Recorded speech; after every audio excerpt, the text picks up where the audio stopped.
Okay, number 2 is about vectors.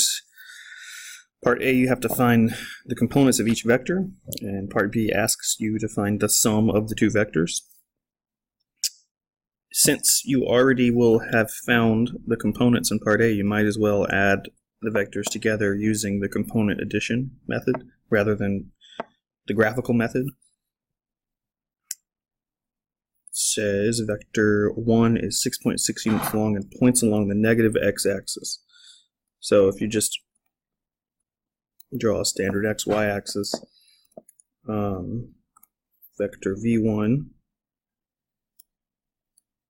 6.6 units, arbitrary units.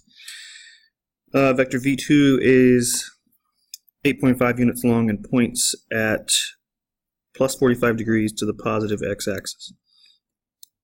And so the convention is that angles measured counterclockwise up from the x-axis are positive. This one is 8.5 units long. Part A, you're just trying to find the components. That's V1, that's V2. Okay, so for V1, x, that's the entire vector. It lies on the x-axis, and it's in the negative direction. So the x component of V1 is negative 6.6. Since that's the entire vector, and it lies entirely on the x-axis, it has no y component. So the y component would be 0.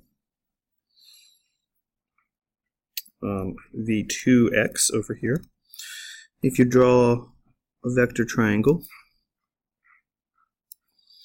the components of a vector have to be at right angles to each other. And if there is a coordinate system, like an x and y axis, an x component has to be parallel to the x-axis, and a y component has to be parallel to the y-axis. So this is v1x, and that's v2x, v2y. And if you add these two green components together, you get the total vector. That's what components are. And when I say add them together, I mean using vector addition. So you draw a vector from the tail of the first one to the tip of the last one, and that gives you v2. So really, the components of a vector and the vector itself form a right triangle, and they always will. And we know this angle inside the triangle is 45 degrees, so v2x. If we do this the long way, you say cosine of 45 degrees equals v2x divided by the hypotenuse, which is 8.5, and then multiply both sides by 8.5. That crosses out over there. Okay, 8.5 on both sides. You get v2x equals 8.5 cosine 45 degrees. And if you do enough vector problems, you get to the point where you can skip that step. But if you're not to that point, you can still solve the problems. And then 8.5 times cosine 45 is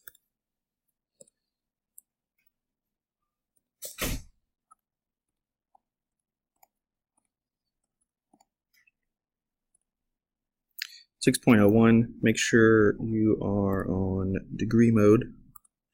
Yeah, 6.01. V2x. For v2y, just looking at it, I see that it's on the opposite side. So I know it's going to be the hypotenuse times sine of 45 degrees.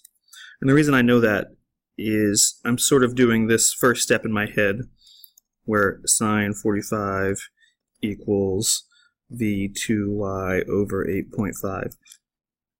The components of a vector always end up being the hypotenuse times either sine or cosine of one of the angles in the vector diagram that you draw. So it speeds things up if you can just see, oh, it's opposite, so it's going to be sine, 8.5 times sine. This will equal, well, the same thing because it's 45 degrees. But if you type it out, you get sine 45, 6.01. The only reason the components are the same is because the angle is 45 degrees. Components are usually different. So that's A. B says determine the sum, V1 plus V2. And they're asking for the magnitude and the angle. And the sum of vectors is called the resultant. So really they're asking you to find the resultant vector, the magnitude and the angle. But the quickest way to do this, now that you know the components, is to add. You don't have to draw this table, but it just helps to organize things. Negative 6.6 for V1 is the x component. The x component for V2 is 6.01. The y component for V1 is 0. The y component for V2 is also 6.01. And then R, so 6.01 minus 6.06 is negative 0.59. These added together gives you 6.01.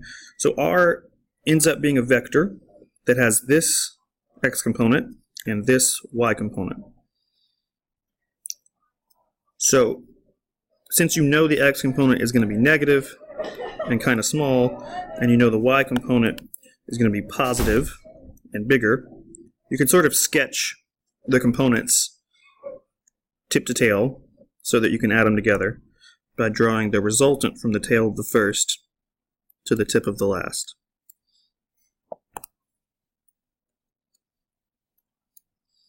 And we know the values. Rx is 0.59, 6.01 is Ry. And so now you're just forming a right triangle.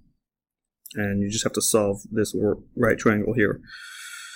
So R squared equals 0.59 squared plus 6.01 squared. So R equals 6.04.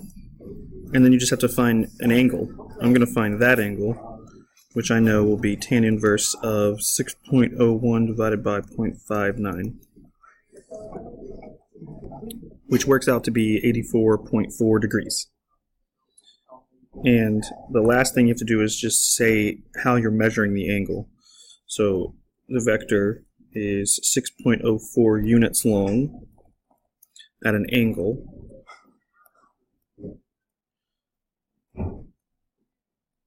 That is clockwise up from the x-axis, or you could also define it counterclockwise from the positive x-axis. The convention is that you define angles positive counterclockwise from the x-axis. So if you're measuring this angle, that would be past 90 degrees. So it would be 95. It would be just past 90 degrees. So 95.6 degrees counterclockwise from positive x-axis is the same thing as 84.4 degrees clockwise from the negative x-axis. Just be clear when you define it so that whoever's reading it knows exactly what angle you're talking about.